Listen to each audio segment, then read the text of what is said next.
Bonjour à tous, aujourd'hui c'est une vidéo un peu spéciale puisque nous allons vous présenter la restauration de cette très belle Buick Riviera de 1965 et je vais laisser la parole à l'équipe atelier en présence de Grégoire et Télécy qui tous les deux ont bossé activement sur cette voiture.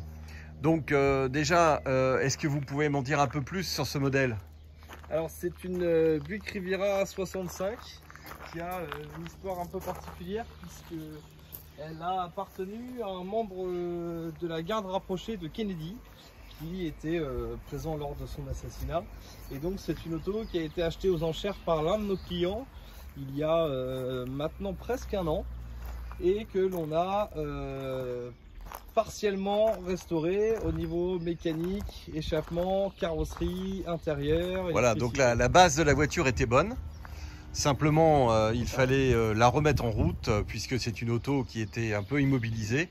Et donc, extérieurement, on n'a pas fait grand-chose au niveau de la carrosserie puisque la voiture était saine. On a changé les pneus par contre parce qu'ils étaient complètement rincés. Ouais, et le premier gros chantier que vous avez attaqué, c'est, on verra la mécanique, mais c'est l'intérieur. Voilà. Donc, allez-y, là, vous m'expliquez un peu ce que vous avez fait dedans parce que j'avoue que le boulot, il est exceptionnel. Ce qu'on a fait dedans, on a changé tout l'intérieur au niveau des moquettes, au niveau de la Thibaut d'en dessous les moquettes, repeint les planchers, fait fonctionner tout le système de lumière, compteur, jauge, mise en place d'un poste rétrosonne avec 2 enceintes cachées sous les enceintes d'origine, réfection du chauffage avec le ventilateur de chauffage, réfection de la clim, oui, du radiateur de chauffage qui est derrière le tableau de bord, réfection de la clim complète. Voilà. Peinture de la console centrale. Ouais, c'est propre, hein, c'est magnifique. Toutes les lumières intérieures aussi du tableau de bord qui ne fonctionnaient plus. Voilà. De la console. C'est exceptionnel, on a un plafonnier en super état. Si, il y a aussi un truc qu'on a fait qui a été un peu compliqué, c'est qu'on a remplacé cette partie-là de la coudoir. Uniquement cette partie-là. Donc la difficulté, c'était vraiment de retrouver une couleur qui correspondait à l'intérieur et qui ne jurait pas du fait d'avoir une différence trop grande au niveau du bleu. Et ça on est plutôt assez fiers parce que c'était pas gagné. Alors c'est une auto 65, c'est une bonne année parce que tous les ans elles changent en fait, les Buick Riviera, ils font des modifs, ils mettent des phares, donc celle-ci elle a un système quand même. Oui, celle-ci elle a le système de phare caché dans les ailes avant. Voilà, donc ça c'est quelque chose d'exceptionnel. Voilà. Elle est arrivée. 64, on a les deux feux qui sont ici et ici, et 65 ils suppriment ça et ils viennent les mettre ici et en fait ça fonctionne, voilà, ça s'ouvre comme ça. Donc alors, on a remis en état ce système. Oui, parce que ça ne marchait plus. Alors là, on va arriver, je pense, à la partie qui représente la plus grosse part du budget que le client a attribué, mais il voulait une auto qui roule. C'est la réfection mécanique. Donc là, vous êtes reparti complètement sur, vous avez tout sorti. Ouais, c'est un Elite 401 Finch de 65, donc la bonne année de la voiture. C'est celui d'origine d'ailleurs à la voiture. Et il a été revu complètement du réfection moteur complète. Réalisage en 0,30, voire 0,40. 0,40. Rectification du vilebrequin, de la ligne d'arbre.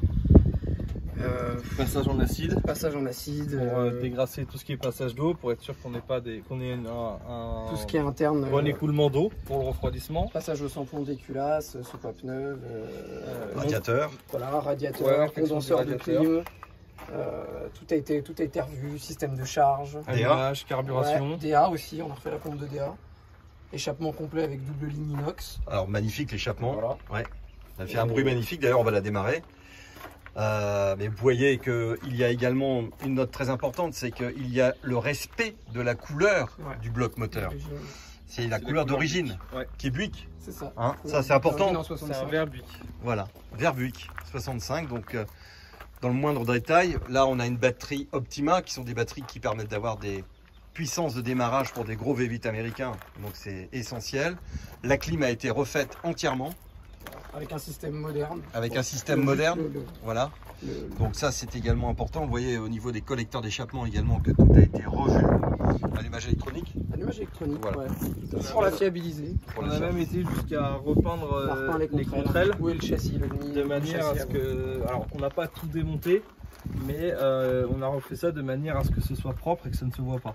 Et là, on a effectué depuis à peu près 800 000 km, À peu 800 près, à ouais. 1000 km. On est, on va dire, à la moitié du rodage. D'accord.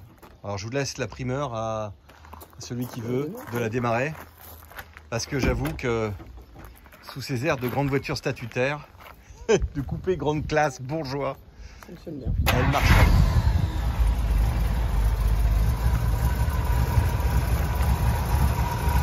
Alors évidemment, ça ronronne comme il faut. Vous avez vu le régime moteur, le réglage du moteur. Je peux vous assurer qu'ils ont passé du temps. Et évidemment, le bruit qui est indissociable de cette voiture.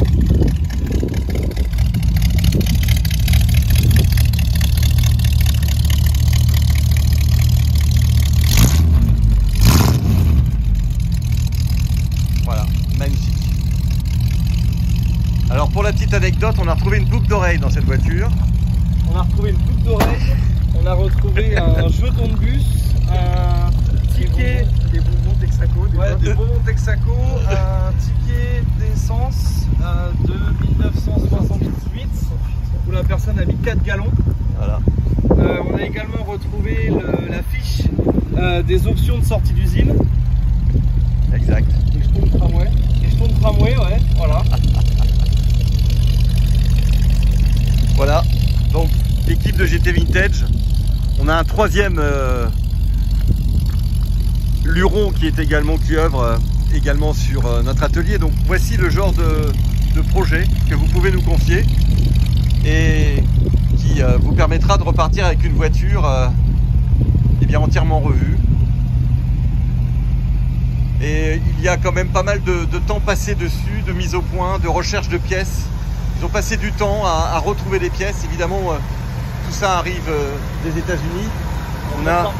On a une grande, on a un grand listing de fournisseurs avec qui on travaille pour des pièces américaines et on fait attention aussi à la qualité des produits parce que vous savez bien éventuellement que parfois on peut tomber sur des reproductions qui ne sont pas du tout conformes. Voilà. Cette voiture est prête à partir et c'est avec grand plaisir qu'on la reverra parce qu'on sait que cette voiture est magnifique. Merci à tous.